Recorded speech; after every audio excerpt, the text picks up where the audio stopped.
Hey, okay, so Theresa May has finally resigned, and it opens and paves the way for a new direction on Brexit, something all of us Brexiteers have been very excited about. Well, very wishful and hopeful for a very long time. So I think that this kind of vindicates my original prediction. First of all, that Boris would be Prime Minister.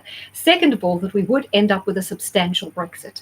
Yes, fair to say my timing has been a little bit out because it's taken a long time for Theresa to move aside so that someone with a greater potential to deliver what we want to move in. And it's also taken the influence of Nigel Farage's Brexit party. But in just the same way that Farage's momentum killed off UKIP, Boris's momentum was also going to put a stop to the Brexit party.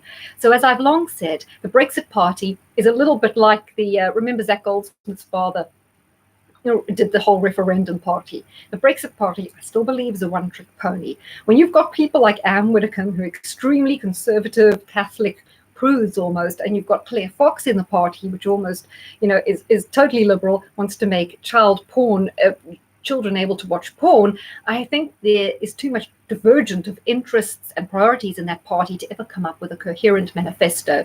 And I think when it comes to it, Nigel is very, very strong on Brexit, but he's moved away from other issues, free speech, immigration controls, things like that a lot of people were interested in. I don't think if Boris takes over the Tory party, there's an awful lot of ground for Nigel Farage to vacuum up. He's going to be in a kind of no man's land because UKIP and they've set out their stall for what they believe, and they are prepared to be more daring and to risk having the labels put upon them to speak about things. And if you look at the populist parties across Europe and what they're saying, UKIP is more on trend with them.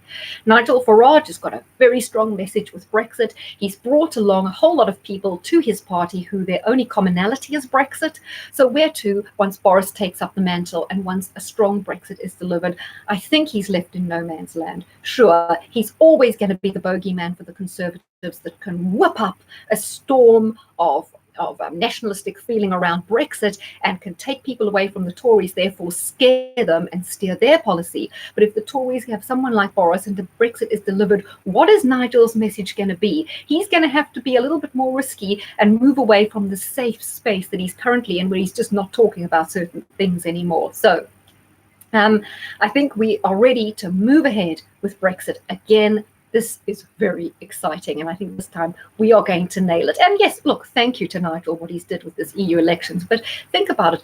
If the EU elections hadn't come along, we wouldn't have been able to send them this amazing message, would we? We'd still be stuck with Theresa. So thank God for the EU elections. Who ever thought we'd say that?